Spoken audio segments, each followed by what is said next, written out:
Welcome back to The Ether, the show that disrupts the way you think about running your business. Join me, Brandon, and my co-host, Sean Delaney, the creator of What If, on today's episode. Our goal is to provide context around what we talk about so you have the clarity to cut through the noise and the confidence to grow and run a truly harmonious business. Let's jump in and take the next step to achieving business freedom.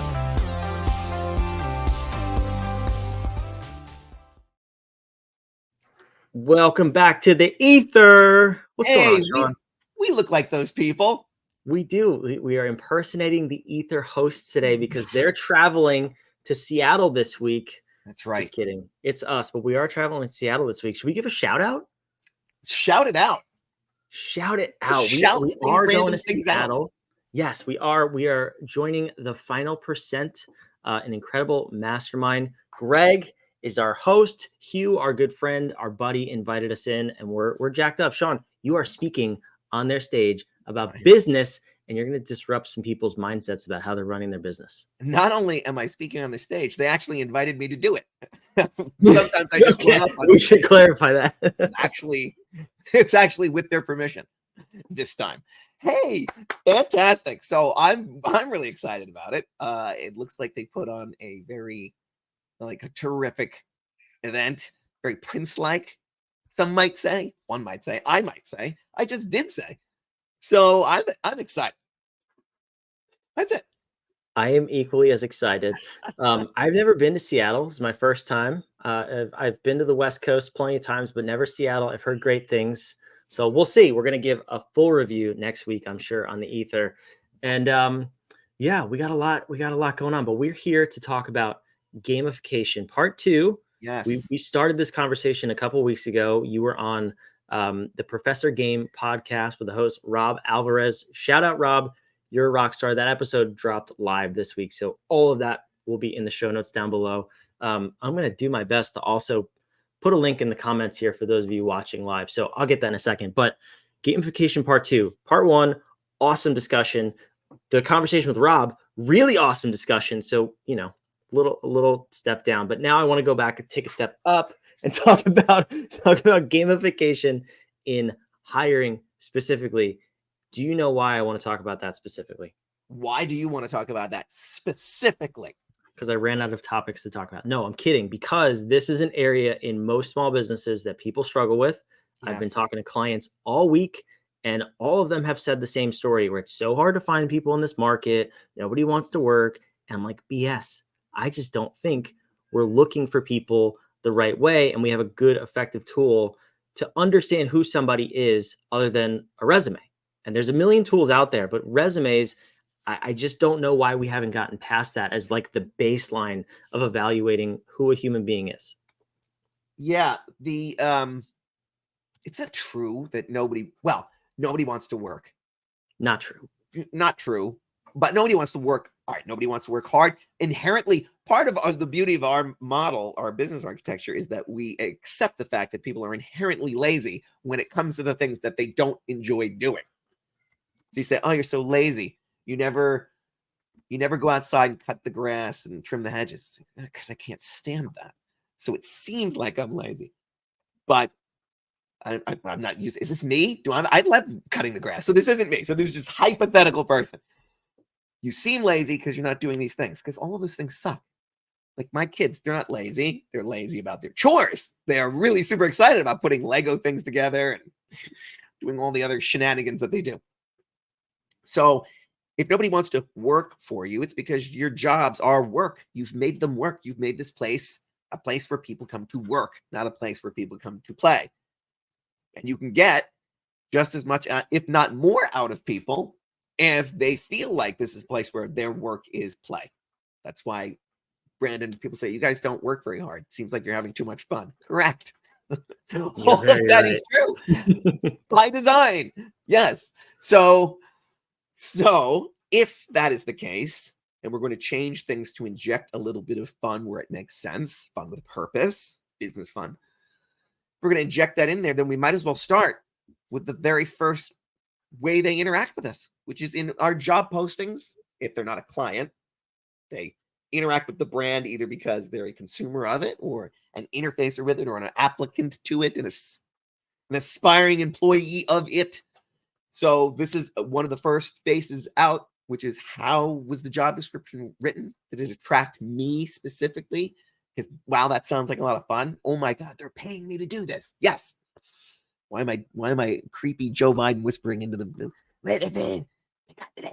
let's not do that again. All right. So can you believe they're paying me to do this? It's a really, really fun job, fun place to work, meaningful to me, all those things. So we have to start with how we source the people and how we find them. And how we know that how you do anything is how you do everything. And we can talk about some examples of that, Brandon. And so why not start with seeing not how people say they work, but watching how they play. Because if they can't play in your sandbox that you've created when times are good, well, then when times are bad and we're struggling to meet deadlines or correct something in our processes or change the world in some way and the heat gets turned up, that team is going to break apart really fast. So let's see if we can play together. So let's play a little bit. Now I don't think we can dive into this because you mentioned it without mentioning navigation a teeny tiny bit. So when you talked about creating fun job descriptions, of course, that's going to stem from your company culture, right? Your core values, your mission, and your vision. We've done several episodes on that. If you need help finding them, shoot us a message. I will send you all 15 of them. But I don't want to go super deep down that path. It is worth mentioning that this is where all of this comes from. So if you haven't set up your company in the right way, if you don't have a clear navigation, this is going to be maybe not hard, but it's not going to be as effective, not as cohesive from beginning to end, which is a really important note to just throw out there. And worse, the games that you create, the fun that you are trying to create in your business will misfire because it's not really aligned with the core values that you have. It's not really helping you get to where you're going. It's not on brand. The brand is not just outward facing, it's inward facing as well. It just doesn't feel right. So if we had some kind of game here and it just didn't feel like a what if kind of thing, it was an onerous, boring, terrible game with like no colors, just all gray pieces, varying shades of gray, sort them according to size. And terrible game would be so off brand. So if you don't know who you are and you don't know what your mission is and your vision, then when you're trying to solve things or make the day-to-day more gamified, more fun, you're gonna misfire, and then people are gonna be annoyed in that moment. There are times where it's just not right. We work in an ER. There's people coming in with bullet holes, and you're playing a game around it. Yeah, I'm playing. I'm playing rainbow bingo with the people coming in. Oh, he's got a red shoe. I see red. No. Off-brand, misfire, and now it's off-putting, and it's just detracting from what you're trying to achieve.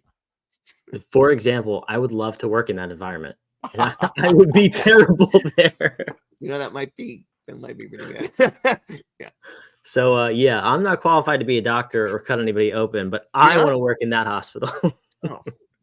Well, then it sounds like that's the hospital you belong in. Exactly. All right. So then let's put this together. So where should we start? We should probably start with a little bit of touching on, because you mentioned it, job descriptions and making them fun, but also on brand.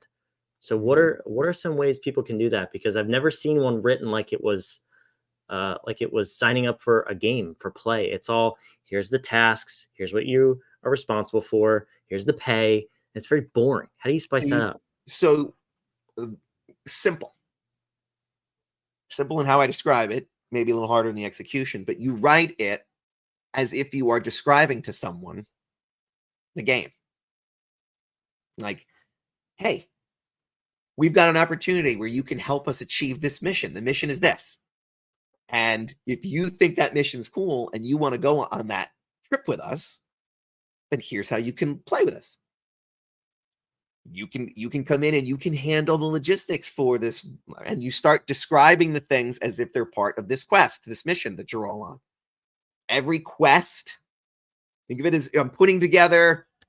It's like a Lord of the Rings, this is the band of adventurers who are going to bring the ring back to Mordor. Okay, so we're going to, and we need different kinds of skills. On this particular quest, one of the things is we don't have somebody who does this. They're the one that carries this, moves this from here to here, and does this. Without them, our quest is doomed. So in as part of this, part of the reward you will be getting for this is fair compensation and blah, blah, blah. That's your share of the treasure. Are you willing to go on this journey with us? Please bring your sword and shield. This address tell us the following things. Here's how I fit in. Here's how I could join your merry band of warriors on this quest to do whatever. Blah. That's how you want it. You tell them that's, I'm making all this up, obviously, right now, but saying, so now I know what the job is. I know what the company's about to do. I know sort of how I fit into their entire mission and how I would fit into the team around me. Because you've described what you would need to achieve this mission, and now I know the piece that's missing. And while I'm getting and I'm smart enough to actually apply in the way you're telling me to apply, because that happens a lot. You just ask somebody, tell me in a 2-minute video why you would want this job. And they're like, I'm camera shy. Forget it. Like, or I'm just going to ignore it and send you an email application instead. No, you can't even follow the simplest of tasks. If you can't apply right, so. But now I see the person's willing to go through our application process. They think it was fun. They weren't off put by the way that we were wording things and describing things. They thought it was unique. It told us how they could fit into the team. Now let's meet with them and see if it feels genuine, if they really are playing, or they're just in it for the share of treasure at the end. Because we've all seen fantasy stories. The one that just has his eye on the treasure the whole time is not really in it for all the reasons that the rest of us are in it. They're the villain, usually. They're the villain in that story, usually. The villain in that story. So that was just one example of kind of, and we could have fleshed it out more than that and made it all in on the fantasy theme, but in a brand fun way.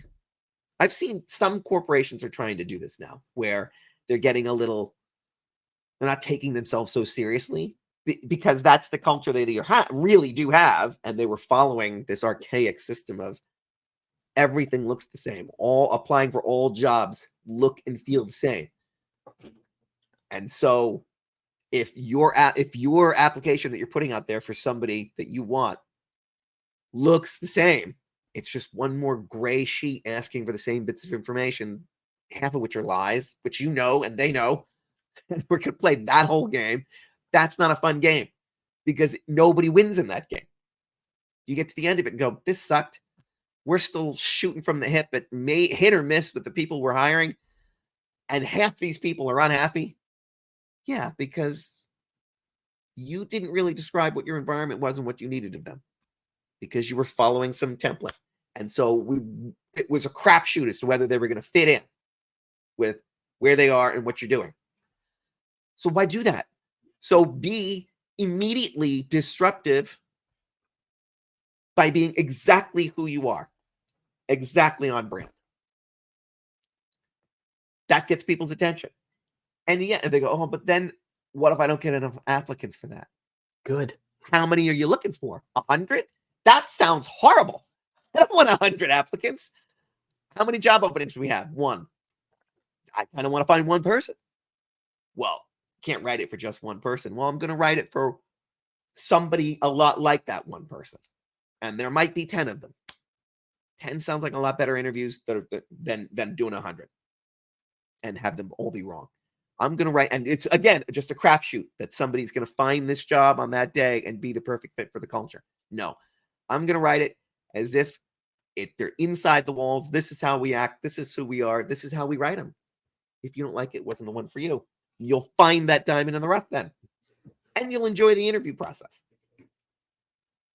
Yeah, I want to get to the interview process next, because that's the second, probably a little bit more important component. But as you were describing that, I was thinking, as a child of the 90s, I'll date myself. I'll let people know how old I am. But I remember specifically, like, there were always these toy commercials on like Nickelodeon and Cartoon Network, and they would advertise board games. And as you were describing, like, the quest and here's your partner, I was thinking of those commercials. So you're almost writing like a 30-second trailer of your company and your culture, and enticing people to buy this board game or this video game, whatever it was. and it just so happens to be a job that they're going to have and have fun in. I don't know why Yeah. that imagery popped in my head, but I thought it was so cool because I'm sure a lot of people can relate to something similar they've seen on TV, but it's not describing the tasks and functions. It's inviting them into this opportunity, this story, this journey, as you said, which is really, really cool. And you said the thing about um forget how you phrased it, but it made me think of these are also these job postings are also advertisement for you Hmm. and what your brand is about. So you've got 100 people, you've got one job, 100 people apply. 99 people could be really pissed at you and your company and your products, or they could have not gotten it and still aspire to it and go, wow, that was great from beginning to end. See, that's why I really want to work there. And they could be advocates for you and your brand out in the world still. So, because that happens sometimes. It's like, we're the happiest place in the world. And then you go through their interview process and go, those pricks, I hate them. And I'll never go to their theme parks again. I don't know. I don't want to make it like I'm taking shots at Disney. That's not who I'm talking about. But so you understand that even posting a job is brand out facing. People are seeing you out in the world. So how you do anything is how you do everything. So if they see you not playing right there, but claiming you are something else, that already causes some dissonance. There's some inauthenticity there, and we already start eroding the brand promise of, hey, you can trust us. What we say is who we are. Yeah, one of the other things you said, I just want to highlight really quick because it's so, so powerful in terms of filtering the 100 down to the 3 or Mhm. hopefully fewer. A practice that I always had when posting jobs. So first and foremost, I never looked at a resume. To hire anybody in my career, I've hired dozens of people. I've looked at them, I've never used them to influence my decision of whether or not to interview the person. So that we're just going to keep off to the side. The little golden nugget you offered of having a specific instruction on how to apply, I can't tell you how much time that has saved me over the years Mhm. because I mean, my culture, I love to have fun in just life in general. I always put like a ridiculous subject line. You must put this to apply to this job posting. I don't care Mhm. what else is in your email, but you have to have this. I would say maybe 10 to 20% of applicants on a good day would actually follow that instruction. Yeah. People would follow up and be like, "Did you get my email?" I'm like, "No, you didn't follow the direction of putting this subject line. So I'm not going to look at you for this job." And that will save you if you are a company who gets dozens or even hundreds of applicants on your jobs. Please just do that. If Yeah. you take nothing else from this episode, take that one little thing. It's magic. I It's a big promise. one. It is a big one. All right. So should we talk about the We got interview? to dive into the interview. Yes. Yeah. So this to me is where I think it's the most risky part because you have these people. I'm sure I've said it on this podcast. I know I've said it on others. You have professional interviewers where they know how to look the part, they know how to answer the questions, they know how to air quotes be professional and seem like a good fit for the job. I want to know more who the human being is, and if you stay around to the end, we have a fun little I don't know, a service we'll say that you can use to know more about that. But we'll drop that gold nugget at the end. But for now, how do you find out who somebody is when you don't know them for more than 5 minutes? That part of the interview process, I'm sure, is the most complex for every small business. Mhm. So there's like four. Let me tell you a story, Tell us a and then story. we can pick about the story. We can find. So uh, I was hiring for. This was way back when I worked at MetLife, and nobody really was doing this kind of thing. I needed to find. It's kind of a unique job that I was sourcing for. We were internal consultants who had to be incredibly skilled, like that. Like I had to be able to point to resumes and say these people could kick McKinsey's ass in a minute. We had that, so we had to have super skilled people, but they were at a low level, but they were going to be interacting with really high level people and had to be able to hold their own against some of the biggest personalities in the company, senior executives. And here they come in as a manager trying to tell these these people how to run things differently. So it was kind of a unique thing, and they had to have the mix of quality and understand quality management and project management, whole host of other things. So you can imagine the flood of resumes that all just kind of looked the same. They're all Six Sigma certified. They're all, they have, it's just a sea of the same kind of thing.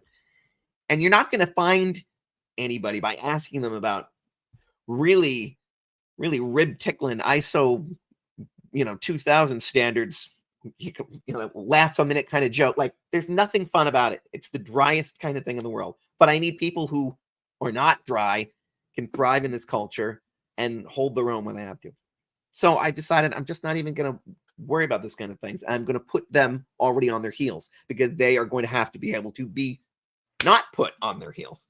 They have to deal with executive nut jobs at this place. much love, MetLife, but they're the same as every other company. So there's a bunch of wackos up there, and they've got to be able to walk in and hold their own.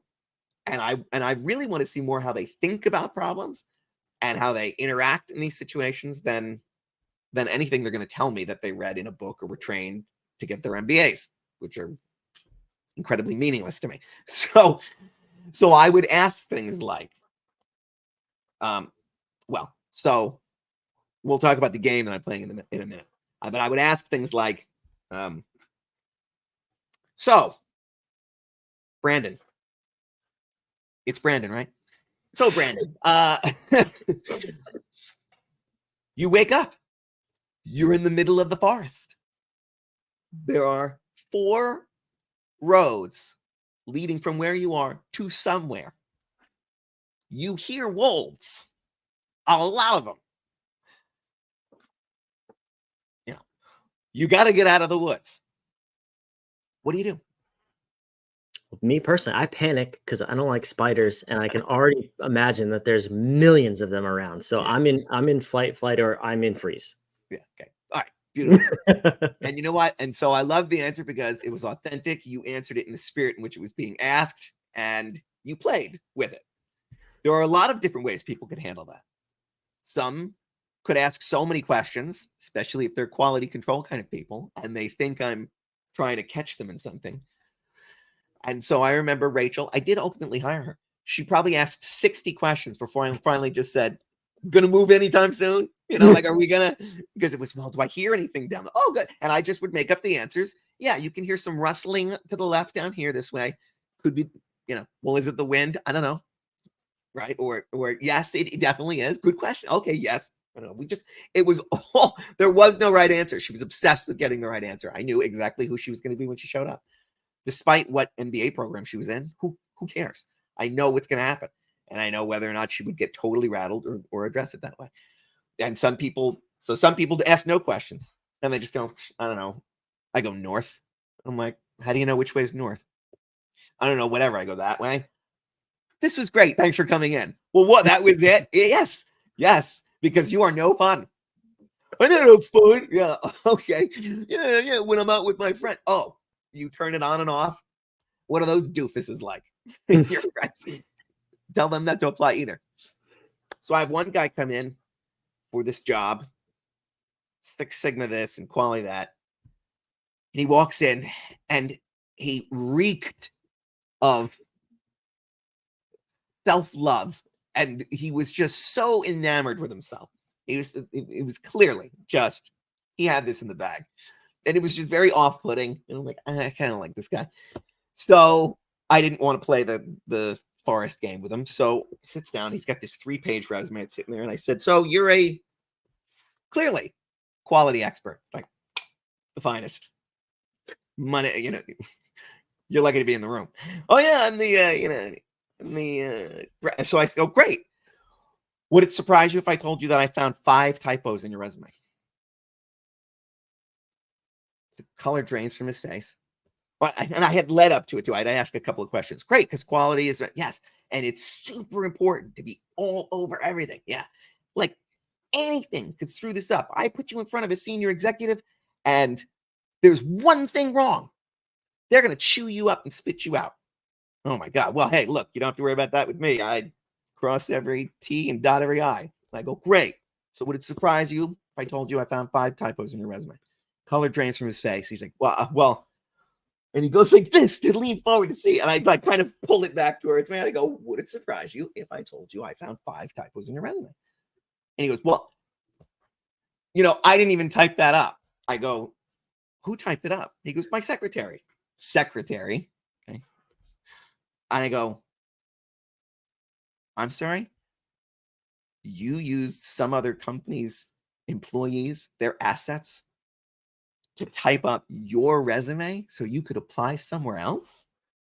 It's went well for him. That's the kind of loyalty that you have? And he goes, well, I said, now when we talk about being able to keep your cool under pressure, this is the best you've got.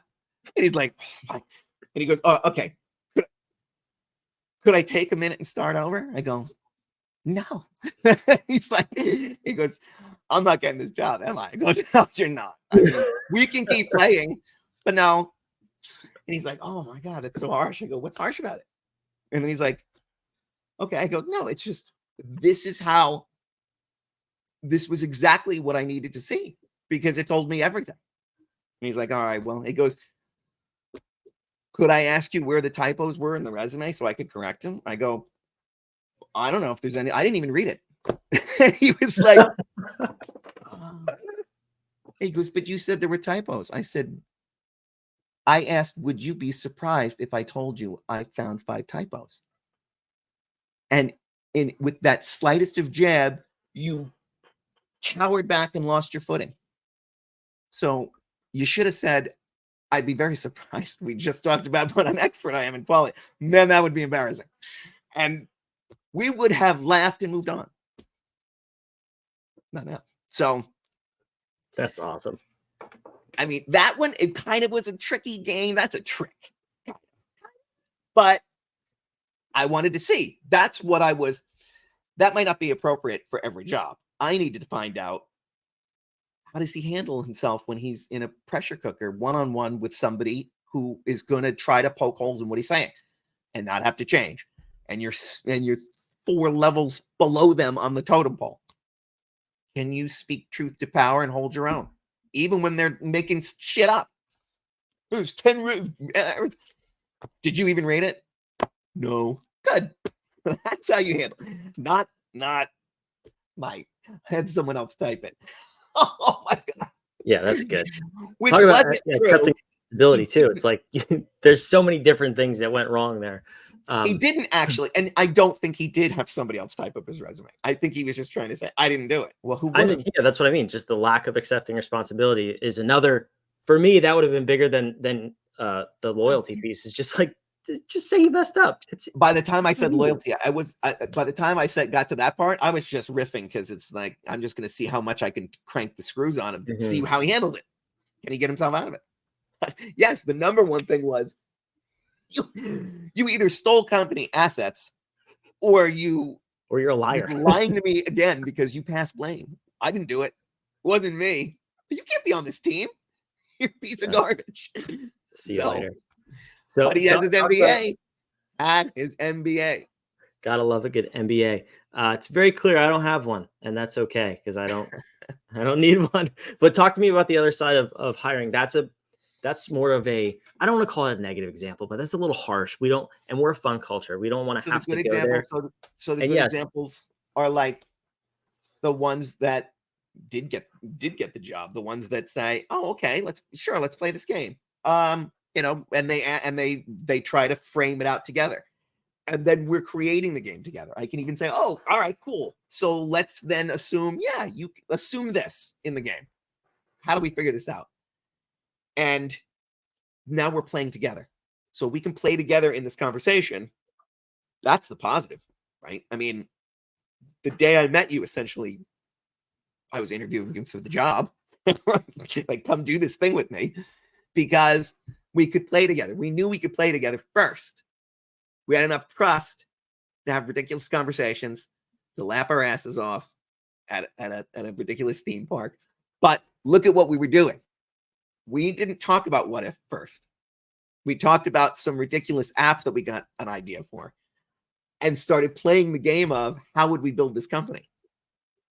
And it was fun. And you brought up great points. And you thought of it from all different kinds of angles, from the ridiculous all the way to that. We can actually make $1 billion with this thing, right? That entire thing was why you're sitting right there. Because we first established core values. Hey, we already knew we thought enough alike because we were in somebody else's mastermind together. And so their pitch worked for both of us. So we're both kind of looking for the same thing in the same direction. So that already you had. Then we see that our values align. And then we were starting to play. And so then that way, at that night, when we came up with this whole thing, which was really just a comedy sketch turned into actual product that could change the world. What could have been? What could have been? We're doing this one instead that can change the world. But and then that game that we were playing with both, it displayed all the things that you would bring to the table if we were to do that here. So now we're doing that here. So that's it. Games in your hiring process. Now here's the real question. So I teased it before. What if there was a way where you didn't have to go through the nonsense of filtering through resumes and asking boring interview questions and trying to figure out who people were? And what if there was a way to know who somebody was without talking to them? Know everything about them, Brandon? Everything. What drives them? How they show up, what excites them about work? How they show up, if they would be a good fit for the role, if they'd be a good fit for the company. How about how they play together with the other people around them, with their teammates? If they can play together with the other people on the team, if that existed, that would be a miracle, would it not? Now that would be a trick to say. It would. Well, I have friends. We have friends. I think Toby Keith said the song. We have friends in low places. We have friends in high places here at What If. Smart places, way cooler places than most people would ever play. And I'm just going to toss it out there. Our friends over at HumanOp have this technology, and we want to give them a shout out, humanoptech.com. So moral of the story is it's a very quick assessment. It takes maybe 10 minutes or so to take it, and you will know everything about you. You will know more about you than you know about you after taking this assessment. It continues to blow my mind every single day. We are blessed to be able to work with these folks, and this technology will solve the problem of hiring culture, people, everything associated with people in your business. They solve that problem in less than 20 minutes, guaranteed. It's amazing. Someday there will be no wars because of this. For now, let's just make your business more harmonious. Well done over there, HumanOp. We love you, HumanOp. So this was fun. If you want to play games, we encourage you to play games to figure out who people really are and how they show up. And I hope this was helpful and insightful. If you want to go the second mile, if you will, the last mile, and go over at HumanOp and visit them, take the assessment. I also highly encourage, full disclosure, we get nothing from this. That is just their website. There's no affiliates. There's no commission, nothing. This is just us having really cool friends who also want to change the world and help you grow your small business. So Sean, we're going to go to Seattle. We're going to talk to way more really cool people, and we're going to come back and we'll break it all down next week. You up for that? Yes, let's do that. Let's go there. Blow some minds, have our minds blown back in return, have my hair blown back. And then we'll close the window on the plane, Brandon. And then we'll come back and we'll break it all down. Are you flying on a Boeing? Because the window might open itself. Doors are optional. This was fun. Let's not get canceled. We'll see you next week.